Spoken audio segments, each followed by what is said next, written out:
မင်္ဂလာပါဒီကနေ့ကတော့2026ခုနှစ်ဇူလိုင်လ23ရက်နေ့ဖြစ်ပါတယ်ဒီကနေ့အတွက်ကျွန်တော်တို့တင်ဆက်ပေးရှင်တဲ့သတင်းတွေကတော့လာမယ့်ဇူလိုင်လ19ရက်နေ့မှာထွန်းမြင့်နိုင်ရဲ့ရက်လက်စွန်းသွတ်မဲ့သတင်း PDF 90နဲ့3ကိုတောင်ရင်းမြစ်ကမ်းမှာအကြမ်းဖက် KNU အဖွဲ့တွေကပြစ်လိုက်တဲ့သတင်းအပါအဝင်ဒီကနေ့အတွက်နောက်ဆုံးရထားတဲ့သတင်းတွေကိုတင်ဆက်ပေးတော့မှာဖြစ်ပါတယ်အဲ့ဒီတော့ဒီကနေ့အတွက်ကျွန်တော်တို့ပထမဆုံးတင်ဆက်ပေးချင်တဲ့သတင်းကတော့စကိုင်းတိုင်းဝက်လက်မြို့နယ်ရဲ့အကြောင်းလေးပါနော်ဖြစ်စဉ်ကတော့2026ခုနှစ်ဇူလိုင်လ12ရက်နေ့ကစကိုင်းတိုင်းဝက်လက်မြို့နယ်ရဲ့အချိမြောက်ဘက်ခြမ်းမှာရှိနေတဲ့တစ်စိတ်ကြီးရွာနဲ့ရှားကွဲကြီးရွာအနီးနားမှာရှိတဲ့တောရဲမှာစကမ်းပြုတ်ပြီးအခြေချနေထိုင်နေကြတဲ့အကြမ်းဖက် PDF တွေနဲ့မြမတက်မတော်တို့ထိတွေ့မှုဖြစ်ပွားခဲ့တယ်လို့သိရှိရပါတယ်ဒီထိတွေ့မှုမှာဆိုရင်တော့အကြမ်းဖက် PDF တွေအထိခိုက်အကြဆုံးများခဲ့ပြီးစုပ်ခွာထွက်ပြေးသွားတယ်လို့လည်းကျွန်တော်တို့သိရှိရပါတယ်။လက်ရှိအချိန်မှာတော့မြန်မာတပ်မတော်ကအဲ့ဒီနေရာတွေကိုနယ်မြေရှင်းလင်းမှုတွေလှုပ်ဆောင်နေစေဖြစ်တယ်လို့လည်းကျွန်တော်တို့ထပ်မံပြီးတော့သိရှိထားရပါတယ်နော်။ဒါကတော့စကိုင်းတိုင်းဝက်လက်မြို့နယ်ရဲ့အကြောင်းလေးပါ။နောက်ထပ်သတင်းတစ်ပုဒ်ကိုထပ်ပြီးတော့တင်ဆက်ပေးရှင်ပါတယ်။ဒါကတော့မကွေးတိုင်းကသတင်းပါနော်။မကွေးတိုင်းပုံမြို့နယ်ကသတင်းလေးပေါ့နော်။ဖြစ်စဉ်ကတော့မကွေးတိုင်းပေါက်မြို့နယ်နဲ့မြိုင်မြို့နယ်အဆက်နားမှာရှိနေတဲ့ကိုင်းတော်ကြီးရွာမှာအကြမ်းဖက် PDF တွေနဲ့မြန်မာတပ်မတော်ကြားမှာထိတွေ့မှုဖြစ်ပွားခဲ့တယ်လို့သိရှိရပါတယ်ဒီထိတွေ့မှုမှာဆိုရင်တော့အကြမ်းဖက် PDF အလောင်း3လောင်းနဲ့လက်နက်ခဲယမ်းတွေကိုလည်းမြန်မာတပ်မတော်ကသိမ်းပိုက်ရရှိခဲ့တယ်လို့မြေပြင်သတင်းတွေအရသိရှိရပါတယ်အကြမ်းဖက် PDF တွေကတော့သူတို့ရဲ့ထုံးစံအတိုင်းပဲကိုင်းတော်ကြီးရွာအပါဝင်အနီးနားကကြီးရွာတွေကိုဝင်ရောက်ပြီးတော့နေအိမ်တွေကိုမီးရှို့ဖျက်ဆီးသွားတယ်လို့လည်းဒေတာခန်တွေရဲ့ပြောပြချက်အရကျွန်တော်တို့ထပ်မံပြီးတော့သိရှိရပါတယ်နော်အကြံဖက် PDF တွေကရွာတွေကစုပ်ခွာသွားတဲ့အချိန်မှာရတဲ့အိမ်တွေကိုမီးရှို့သွားတဲ့သဘောပါနော်ဒါကတော့ကျွန်တော်တို့မကွေးတိုင်းပေါင်းမြို့နယ်ကသတင်းလေးပါနော်နောက်ထပ်သတင်းတစ်ပုဒ်ကိုထပ်ပြီးတော့တင်ဆက်ပေးချင်ပါတယ်ဒါကတော့တီးခဲ့လကဖြစ်သွားတယ်နော်ကျောင်းသားခေါင်းဆောင်သူတို့တွေကတော့ပြောကြတယ် SRF ခေါင်းဆောင်ပေါ့နော်အဲ့ဒီ SRF ခေါင်းဆောင်ထွက်ပြေးသွားတဲ့သတင်းမှာဖြစ်စဉ်ကတော့2026ခုနှစ်ဇူလိုင်လ12ရက်နေ့ကစကိုင်းတိုင်းဒေသကြီးကလေးခရိုင်အတွင်းကအကြမ်းဖက် PDF SRF အမည်ခံကျောင်းသားခေါင်းဆောင်စံတင်ထွန်းကအကြမ်းဖက် NUG လက်အောက်ခံမင်းကင်းပကဖအချုပ်ခန်းတွေကနေပြီးတော့ထွက်ပြေးလွတ်မြောက်သွားတယ်ကျွန်တော်တို့သတင်းတွေရရှိပါတယ်အကြမ်းဖက် NUG လက်အောက်ခံမင်းကင်းပကဖအဖွဲ့တွေကတော့ဒီ SRF ကျောင်းသားခေါင်းဆောင်စံတင်ထွန်းထွက်ပြေးသွားလို့ဆိုပြီးတော့စံတင်ထွန်းရဲ့ရီးစား12တန်းကျောင်းသူလေးကိုပြန်လည်ပြီးတော့ဖမ်းဆီးထားတယ်လို့သိရှိရပါတယ်တကယ်လို့ဒီ SRF ကျောင်းသားခေါင်းဆောင်เนาะစံတင်ထွန်းကိုဒါပြန်ပြီးတော့မမိဘူးဆိုလို့ရှိရင်အဲ့ဒီကျောင်းသူလေးကိုပြင်မယ်လို့လဲချင်းချောက်ထားတယ်လို့သိရှိရပါတယ်အခုလက်ရှိမှာတော့ကျောင်းသူလေးရဲ့မိသားစုဝင်တွေကိုပါဖမ်းဆီးနေတယ်လို့လည်းကျွန်တော်တို့ဒေတာခန်နေစီကအစဉ်သိရှိထားရပါတယ်ဒါကတော့တော်တော်လေးကိုဆိုပါတော့ NUG ရဲ့လက်အောက်ခံဒီပကဖ PDF တွေနဲ့ကျောင်းသားခေါင်းဆောင်လို့အမိခံထားတဲ့ဒီ PDF တွေပေါ့နော်စကိုင်းမကွေးမှာတော်တော်လေးကိုအခုလိုမျိုးတွေဖြစ်နေကြတယ်နော်အချင်းချင်းတွေကိုပြန်ပြီးတော့ဖမ်းနေကြတယ်ဖမ်းလို့လွတ်မြောက်သွားတဲ့သူဆိုလို့ရှိရင်တော့သူနဲ့ပတ်သက်ကြောင်းတွေကိုလိုက်လံပြီးတော့ဖမ်းဆီးဖြတ်နေတဲ့သတင်းမှာတော်တော်လေးကိုရုပ်ပပါတယ်နော်နောက်ထပ်သတင်းတစ်ပုဒ်ကိုထပ်ပြီးတော့တင်ဆက်ပေးရှင်ပါတယ်ဒါကတော့မင်းလက်ပံသတင်းလေးပါဒီစဉ်ကတော့2026ခုနှစ်ဇူလိုင်လ12ရက်နေ့ကဖလူးနဲ့မင်းလက်ပံဒေသတွေမှာမြန်မာတပ်မတော်ရဲ့ရှေမုံတိုက်ခိုက်တာတွေကိုခံနေရတဲ့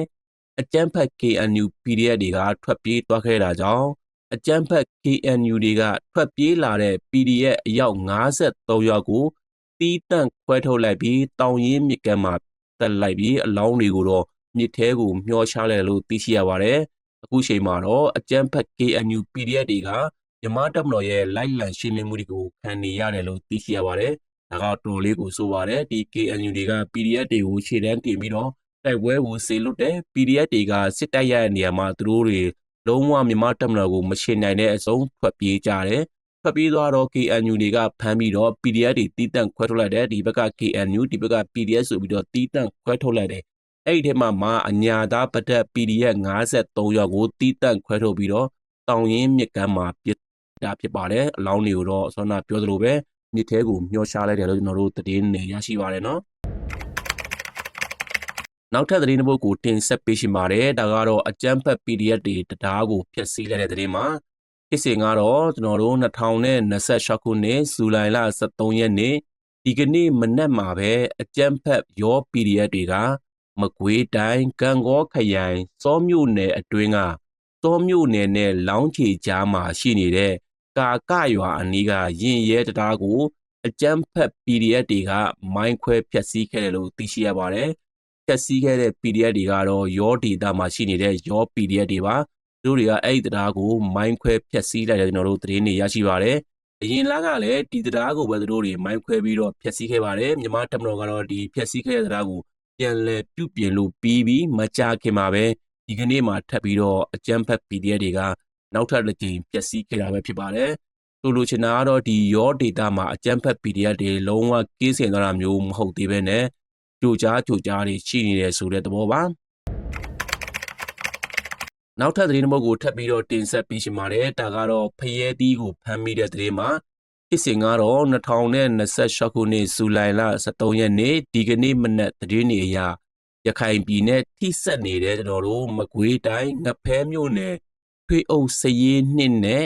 ARD တိုင်းမင်းဘူးတကုမြို့နယ်စကုမိသက်တက်ကြက်ကြီးတို့ဟာအကြမ်းဖက် AA တွေနဲ့ချိတ်ဆက်ပြီးတော့အတွင်းသတင်းတွေကိုပေးပို့ခဲ့တယ်လို့သိရှိရပါတယ်ဒီလိုအပြင်ကစိန်ပြီးအတွင်းမှာနီးနေတဲ့ဖရဲသီးတွေကြောင့်ပဲမြန်မာတပ်မတော်သားတွေအများအပြားထိခိုက်ကြဆုံးခဲ့ရပါတယ်နော်လက်ရှိမှာတော့အတွင်းသတင်းပေးဖရဲသီး2ယောက်ကိုမြန်မာတပ်မတော်ကဖမ်းဆီးနိုင်ခဲ့တယ်လို့သိရှိရပါတယ်နော်တော်တော်လေးကိုရှုပ်ဖို့ပါတယ်မြန်မာနိုင်ငံရဲ့နေရာအနှံ့အပြားမှာအခုလိုမျိုးအလွှာအသီးသီးမှာဖရဲသီးတွေရှိနေတာတော့တော်တော်လေးကိုစိုးရိမ်ထိတ်လန့်စရာဖြစ်နေရပါတယ်နော်ဖရဲသီးကကြည့်လို့ကိုလည်းမကောင်းပါဘူးအခုဆိုလို့ရှိရင်လည်းဒီဖရဲသီးတွေကိုဖမ်းဆီးနိုင်ခဲ့ပါပြီနောက်ထပ်လည်းဒီလိုဖရဲသီးပေါင်းမြောက်များစွာတွေရှိနေအောင်မလို့ကျွန်တော်တို့ကတော့ထင်ပါတယ်နော်လိုက်လံပြီးတော့ရှင်းလင်းရှာဖွေနိုင်ပါစီလို့ပဲဆုတောင်းပါတယ်နောက်ဆုံးသတင်းတစ်ပုဒ်ကိုတင်ဆက်ပေးချင်ပါတယ်ဒါကတော့မြန်မာပြည်သူပြည်သားတော်တော်လေးကိုမျှော်လင့်ဆောင်ဆောင်နေတဲ့သတင်းတစ်ခုဖြစ်မှာပါအဲ့ဒါကတော့ရခိုင်ပြည်မှာအနှိမ့်စသဘောနဲ့ကိစ္စချောသွားကြတဲ့သူတွေကိုလာမဲ့ဇူလိုင်လ19ရက်နေ့မှာရက်လည်စွန်းတို့ပြုလုပ်မှာဖြစ်တယ်လို့သိရှိရပါတယ်တကယ်ကိုမှအာဇာနည်စည်းနေတွင်းချင်နေကြတာဒီလားဒီဇူလိုင်လ19ရက်နေ့ဆိုတာမြန်မာနိုင်ငံရဲ့အာဇာနည်ခေါင်းဆောင်ကြီးတွေရဲ့တိုင်းပြည်အတွက်အသက်ကိုစတေးခဲ့ရတဲ့တကယ်ကိုမြင့်မြတ်တဲ့အာဇာနည်နေ့ပါအခုအချိန်မှာတော့အကြမ်းဖက် AA တွေကအာဇာနည်နေ့မှာပဲရက်လည်စွန်းတွတ်ကြမယ်လို့တို့သိချရပါတယ်တကယ်ပဲရခိုင်ပြည်ကိုဖျက်ဆီးခဲ့တဲ့ထွန်းမြင့်နိုင်တဲ့မျိုးထွန်းအောင်တို့ရဲ့ရက်လွယ်တွေလားဆိုတာတော့ဆက်လက်စောင့်ကြည့်ရမှာဖြစ်ပါတယ်ဒါကတော့ကျွန်တော်တို့ဒီကနေ့အတွက်နောက်ဆုံးရထားတဲ့သတင်းတွေကိုတင်ဆက်ပေးခဲ့တာဖြစ်ပါတယ်သတင်းနိုင်ငံပြောင်းဝင်ပေးပါမယ်။အီရန်နိုင်ငံကတော့ဟော်မုန်းရေလေကြောင်းကိုအကန့်အသတ်မရှိပိတ်ထားလိုက်ပါပြီ။အမေရိကန်စစ်တပ်ကတော့အီရန်နိုင်ငံအတွင်းပိုင်းအထိကိုလေကြောင်းနေပြီးတော့ပြင်းထန်တိုက်ခိုက်လျက်ရှိပါတယ်။ရုရှားနိုင်ငံကတော့သူ့ရဲ့နောက်ဆုံးပေါ်အတန်ထက်မြန်တဲ့ OS-2 ဒုံးကျည်တင်တဲ့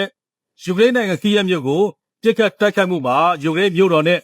လေပိုင်းဒေသတွေမှာအကြီးကျယ်ပျက်စီးလျက်ရှိပါတယ်။ယူကရိန်းရဲ့လေကြောင်းအကာအကွယ်စနစ်တွေလည်းအလုံးမလုံးတော့ပါဘူး။ရုရှားအနေနဲ့ကတော့ယူကရိန်းစစ်မျက်နှာမှာနျူကလ িয়ার လက်နက်အသုံးပြုရန်စစ်ကူးတဲ့နယ်မြေထက်မထားရန်တရုတ်ဆိုရကတော့မော်စကိုအစိုးရကိုတတိပေးပြောကြားထားပါတယ်။နိုင်ငံခြားရေးဝန်ကြီးဦးတမောင်ဆွေကတော့ဒါပန်ကောက်မြို့ရောက်ရှိနေပြီးတော့အာဆီယံနိုင်ငံခြားရေးဝန်ကြီးများနဲ့ဘယ်လိုသဘောဆွေးနွေးခဲ့ပါတယ်။ဖိလစ်ပိုင်နိုင်ငံခြားရေးဝန်ကြီးကသဘောတူညီချက်၅ချက်ကိုမလိုက်နိုင်ရတော့ပုံမှန်မဆက်ဆံဘူးပြောဆိုပါတယ်။မလေးရှားလွှတ်တော်အမတ်ကလည်း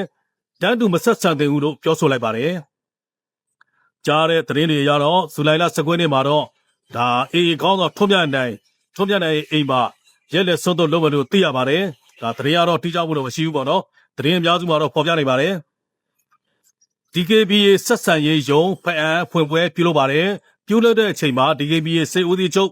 ဗိုလ်ချုပ်ကြီးစောရွှေဝါကရင်ငင်းရေးကောင်စီအဖွဲ့ကရင်နယ်ကြားစောင့်တပ် BGF တို့တက်ရောက်ကြပါတယ်။ BGF အမတ်လေးစစ်ဒေသမူဗိုလ်မှူးချုပ်စောမုတ်တုံကတော့အသက်မသေးခင်မှာကရင်ပြည်နယ်ကိုငင်းငင်းကြမ်းကြမ်းစီစီလုံးလုံးမြင်သွားခြင်းတယ်လို့ပြောဆိုသွားပါတယ်။နောက်ကမ္ဘာဖလားဒါ FIFA World Cup 2016ကတော့ဒါဆီမီဖိုင်နယ်စစ်မှာပြင်သစ်နဲ့စပိန်အင်္ဂလန်နဲ့အာဂျင်တီးနားတို့တွေ့ရမှာပါ။ပြင်သစ်နဲ့စပိန်14ရက်နေ့ဒါည9:00နာရီပါအင်္ဂလန်အာဂျင်တီးနားလည်းဒါဇူလိုင်လ15ရက်နေ့ည9:00နာရီမှာဒါကြံကြမှာပေါ့နော်ဘယ်လိုပဲဖြစ်ဖြစ်ဒါဒီပွဲကြီးပဲကောင်းပါတော့အသင်းကြီးတွေကြီးပဲ ထိတ်တိုက်တွေ့ဆုံတဲ့ဖြစ်တဲ့အတွက်အဲ့ဒါလည်းအားပေးကြပါဦးကျွန်တော်တို့ကော်တော်မြို့နယ်ခမောက်ကြီးရွာမှာရဲဝန်တန်းဟောင်းဦးအေးမင်းလက်ဆိုတာအသက်45နှစ်ရှိပါပြီ PDF တွေကဒလန်ခေါင်းစစ်တက်ပြီးတော့ဒါတပ်ဖြတ်လိုက်ပါတယ်လိုင်စင်မရှိဘဲနဲ့သင်းကွန်လုပ်ငန်းလုပ်မယ်ဆိုရင်တော့တန်ဖိုးရဲ့သုံးဆဒဏ်ငွေနဲ့ထောင်3နှစ်ချမှတ်မယ်လို့သိရပါတယ်နောက်ကနီးမင်းကင်းတောင်ပဲချမ်းချောင်းမရွာရက်ကန်းစုရွာတော့နေတော့တပ်မတော်နေပြီးတော့နေမြေရှင်းလင်းမှုတွေဆောင်နေပါတယ်ဒီစပြားလုံးစိတ်ချမ်းသာကိုကြမှာရှိကြပါစေ ဒီကနေ့အတွက်သတင်းတွေကိုတော့တင်ဆက်လုပ်ပြပါပြီမြန်မာပြည်သူပြည်သားအပေါင်းကိုစိတ်နှပြကျမ်းမာချမ်းသာတော်မူကြပါစေခင်ဗျာ